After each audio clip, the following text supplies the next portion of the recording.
پاکستان جہاں پہلے ہی religious extremism پھیل رہا ہے، وہاں پر ڈاکٹر ذاکر نائک تشریف لے کر آئے اور آتے ہی انہوں نے ایک نیا کارنامہ سر انجام دے دیا۔ ڈاکٹر ذاکر نائک کو ایک آرفن ایج کے پروگرام میں بلایا گیا، حالانکہ ان کی سائنس یا ایجوکیشن کو لے کے کوئی بھی کنٹریبیوشن نہیں ہے۔ پروگرام میں حاضری سے پہلے یقیناً ان کو انفارم تو کیا گیا ہوگا کہ ان کو بلانے کا مقصد ہے کہ یتیم بچیوں میں ایوارڈ تقسیم کیے جائیں، لیکن پھر بھی اسٹیج پر جا کر اپنی مذہبی شو بازی دکھانا لازمی تھا۔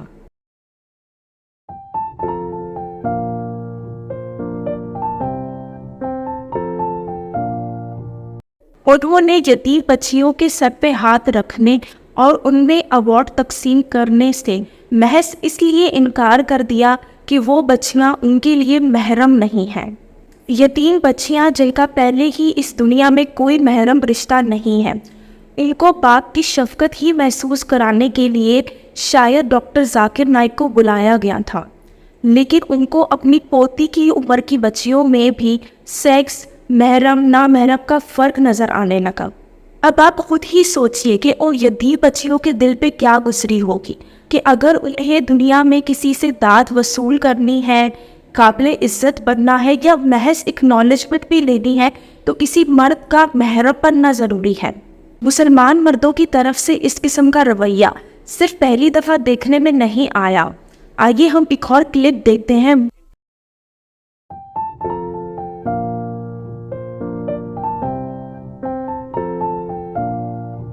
جب ان سے یہ لڑکی انٹرویو لینے کے لیے آتی ہے تو وہ کس طرح اپنی نظر کو دوسری طرف رکھتے ہوئے اس کے سوالوں کے جواب دیتے ہیں، اور اس انٹرویو میں معین علی کا ایمان دیکھیے کہ ایک بار بھی نظر اٹھا کر نہیں دیکھا۔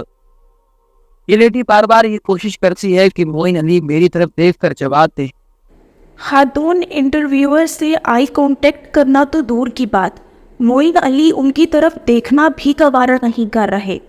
یہ معین علی کے لیے محض مذہبی شو بازی ہو سکتی ہے، لیکن یہ پوری دنیا میں ایک انتہائی ڈس ریسپیکٹفل رویہ سمجھا جاتا ہے کہ آپ اگلے بندے کو اکنالج ہی نہیں کر رہے، اس کی پریزنس کو مان نہیں رہے، اس کو قابل عزت نہیں سمجھ رہے۔ مسلم مرد ایسا رویہ کیوں اپناتے ہیں؟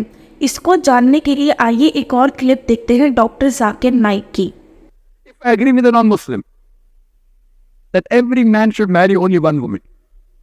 And suppose my sister or suppose your sister happens to live in USA, and if the market is saturated, every woman has found a life partner for herself. Yet, there will be 7.8 million females who will not find husbands.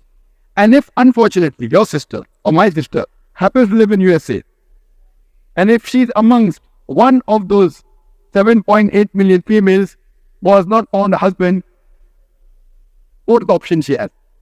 The only option she has is that she either marries a man who already has a wife, or she becomes public property. Public property? Many people say, Dr. Zakir Naik, such a harsh word.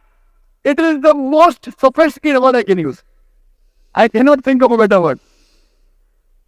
There's no option. She either marries a man who already has a wife or becomes public property. I agree with you that no woman under normal circumstances would like to share the husband. But the Islamic Sharia says, let a small loss take place to prevent a big loss.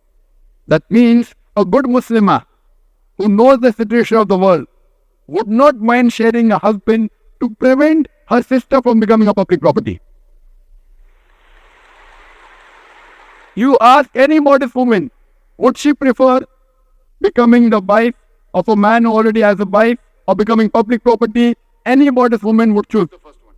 اسپی scholar جو کہ doctor بھی ہے، وہ یہ فرما رہے ہیں کہ جس عورت کی شادی نہیں ہوتی وہ پبلک پراپرٹی ہے۔